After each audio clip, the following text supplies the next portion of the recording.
80 days, we plan to take this car from shell to show, frame to paint, suspension to built engine. In this box is our first big step to getting this car back on the road. This is our 1979 Ford Mustang Ghia. We plan to drive this car 6 hours away to the Ponies in the Smokies show in Pidgeon Forge, Tennessee. To start out, we bought the Team Z Motorsports Tubular front end kit to fix some rust we had in the front frame rails, and we will also have to patch some strut tower rust. We also plan to paint the car, build the engine, put fresh suspension and brakes on it, as well as do a full custom interior to get this car looking like a show car. To start with this install, the first thing to do is just cut the whole front end off. So we measured to 16 1/4, and we're just going to cut just before that just to give us a little extra room.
Once we got the front end removed, the next step was dropping the K-member, which was fairly simple at this point.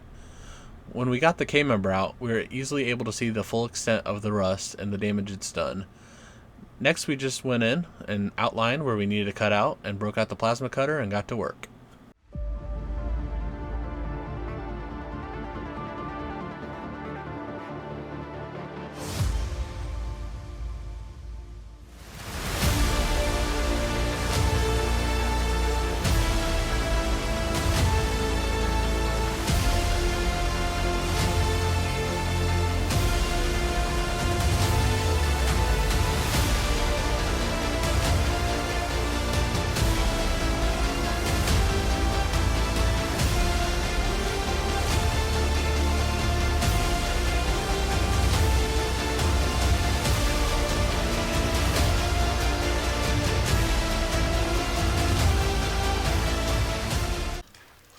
So this is our nice rusty chunk of frame rail that is now missing from the car. So we just got to do the other side, and then we're going to have to make a box to box in the new part of metal we're going to put in, and make sure to transfer over these cylinders that the bolts run through.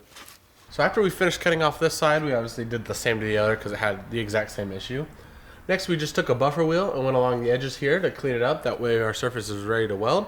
Then we just took some poster board and made a template here of, if I have it the right way, we made a template of the chunk we cut out.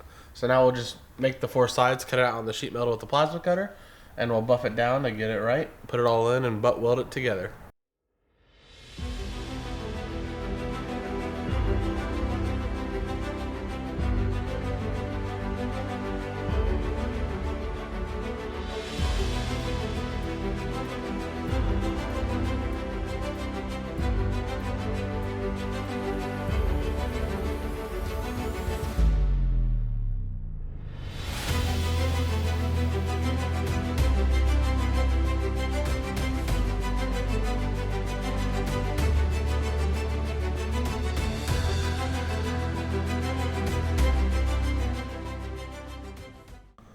Once we got done cutting out the pieces, we had to go in and grind down the edges to make all the pieces fit properly.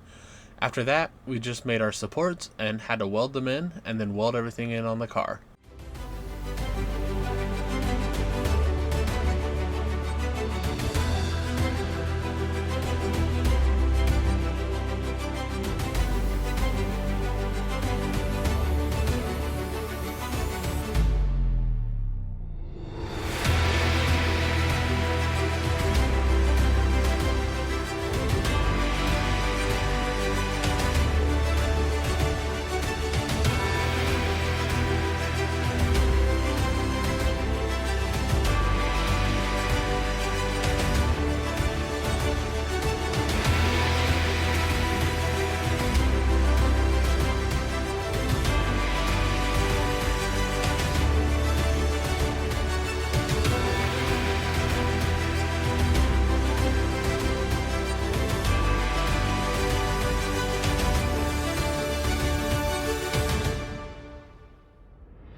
While we were in there, we decided to weld shut the shock tower holes and buff them down to give a nice smooth look.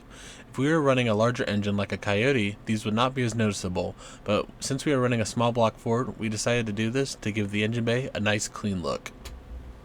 Now that the frame is all welded up, we're able to bolt the K-member back in. Next step is the tubular front end. We bought the unwelded Team Z tubular front end kit. Team Z also sells a welded kit, but there's about a $400 price difference between the two kits.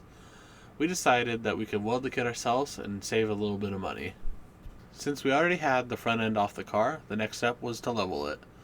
We started with jacking up the rear of the car.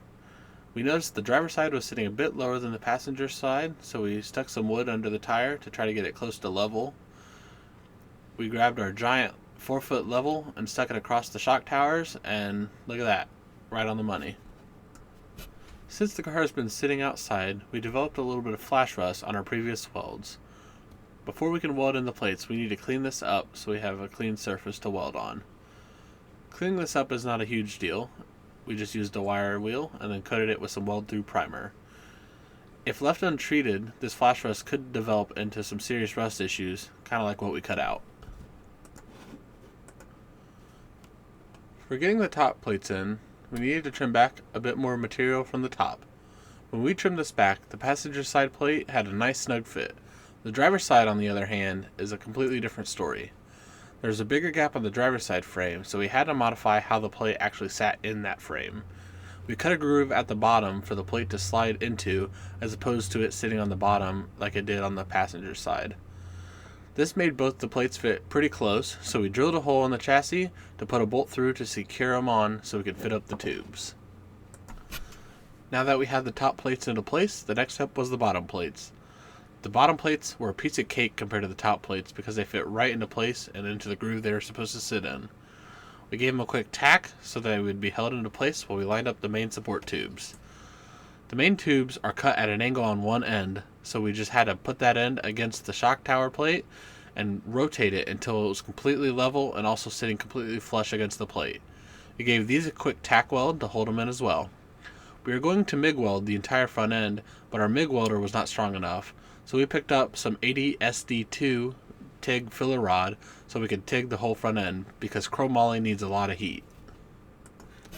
We got both sides tacked up into place, but before we pulled them off to fully TIG weld the tube to the plate, we wanted to make sure that our front crash bar would fit on there properly, and sure enough, it lined up perfectly.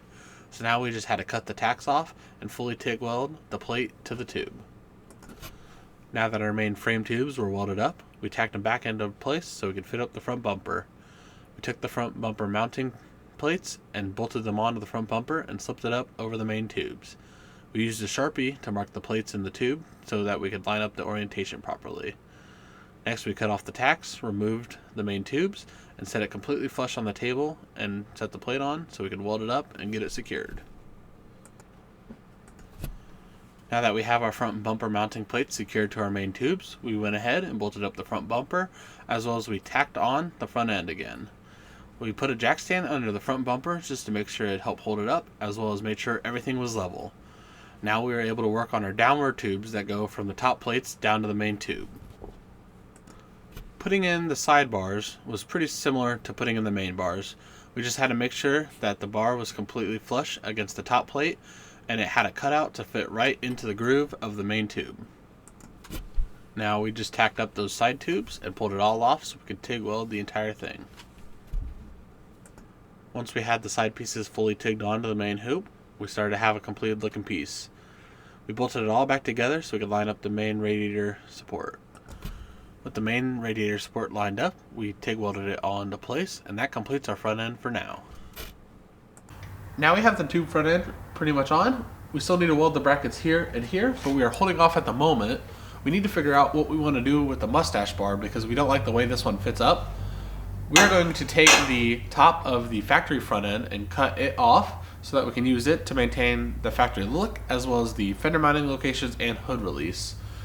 We also need to figure out if we're going to make brackets to mount the sway bar to our front end or if we are just going to remove the sway bar. We also have these nice Scott rod panels that we were talking about putting into place here, but the issue is currently it hits this front downward tube that we made So we either need to modify the Scott Rod panels or we're going to make our own panels. This tube front end took us a lot longer than expected, and we already only have 58 days remaining. So we're going to have to get this finished up because we still got to put the front fender and bumpers on and get this thing prepped and ready for paint. In the meantime, we're going to be building the engine as well as doing the full custom interior because we got to use what time we have. So like, subscribe, and stay tuned for 80 days show to show.